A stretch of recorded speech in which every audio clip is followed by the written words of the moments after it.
Hi guys! 2025 na at umpisa natin yung year natin ng camping adventure. So ngayon ay pupunta po kami ng Tanay Rizal. So ang pupuntahan namin na campsite is yung River Ranch campsite, no? So bali pangalawang beses namin pumunta dito at nung unang beses na pumunta kami is medyo hindi maganda yung experience namin kasi binagyo kami. Bali, yan pala yung mga gamit namin guys na gagamitin sa camping namin. Yung mga kakailanganin namin like pagkain at tubig ay bumili na kami dun sa baba ng Marilaki at dire-diretso na kami dun sa campsite. So ayun nga guys, no, binagyo tayo nung last time na pumunta tayo dun sa kakampingan natin ulit ngayon. So hindi naman siya totally bad experience talaga. Actually naging adventure pa nga siya kasi nga nahirapan kami or nag-struggle kami sa pagkabit ng mga tent or pag-set up ng mga tent.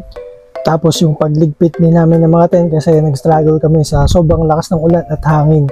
Pero good experience pa rin yun. At dahil bumiyahe tayo ng walang laman yung tiyan, no? Kaya nag-breakfast muna kami ng pares dito sa may Caiga Pares, no? So dito pala ako kumakain ng pares guys kapag nagmumutar ako dito, kapag nagre-ride. Masarap ang pares na dito guys, kaya pag pupunta kayo ng Marilaki at naghahanap kayo ng pwedeng mapagkainan ng pares at breakfast, so punta kayo dito sa Caiga Pares. Located lang sila before mag-Palo Alto. Pagkatapos namin kumain ng pares at mag-breakfast dun sa Caiga Pares, nag-proceed at dumiretso na kami dun sa pupuntahan namin, which is yung River Ranch campsite, no? So sa mga gusto pumunta ng River Ranch guys, sa mga gusto mag-camping, located lang sila dun sa may Santa Ines Road, no? So kung familiar kayo sa Manukan, ay kakaliwa lang kayo dun sa may nagtitinda ng mga prutas at gulay. Baybayin nyo lang yung daanang yan. So diretso lang kayo at may mga signage naman kaya hindi kayo maliligaw. At available naman siya sa Waze. So Wazeable naman siya. At yun, makikita nyo yung River Ranch. So pagpasok nyo pala may entrance fee na 50 pesos, no? Pagka pasok nyo dan sa may kanto ng Manukan. Ay, di magkaya.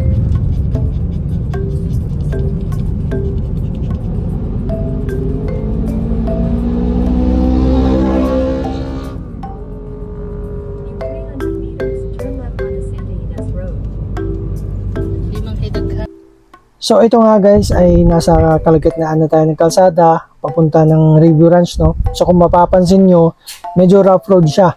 So hindi naman gaano kalala yung rough road niya. May mga ibang part lang talaga ng kalsada na butas-butas dahil sa mga nakaraang pag-ulan, no? Pero okay naman siya guys. Ang gamit namin ngayon ay Wigo, so maliit lang pero kinaya naman niya. Okay naman siya. At wag lang talaga mataon na maulan kasi maputik talaga. So yan, makikita nyo mga ilog. At eto nga guys ay nakarating na kami sa River Ranch, no? So ayan, ito yung view niya. So malapit lang kami sa ilog yung pagse-set up namin ng tent. At yan, makikita nyo mga camper, sobrang dami. Bali, hindi talaga namin in-expect guys na ganito karami yung magka-camping dito kasi nasa isip namin yung iba nasa bakasyon pa, hindi pa umuwi, kaya akala namin konti lang yung magka-camping dito. So bali, kung gusto nyo pala mag-camping dito guys is message nyo lang yung page ng River Ranch, no? Kung gusto nyo magpa-advance booking. So ina-advise talaga nila mag-advance booking guys. Pero sa part na to ng camping namin is nag-walk-in lang kami kasi akala ko talaga konti lang yung magiging campers dito ngayon.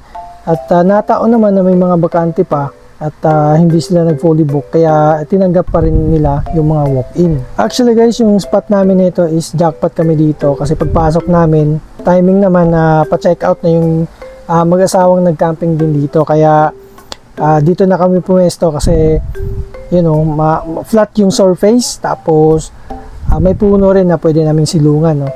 So pagkatapos nun, dali-dali na kami nag-set up ng canopy para at least hindi mainit pag set up namin ng tent. So medyo na-struggle din kami pag set up dito kasi malakas yung hangin, sobrang lakas ng hangin.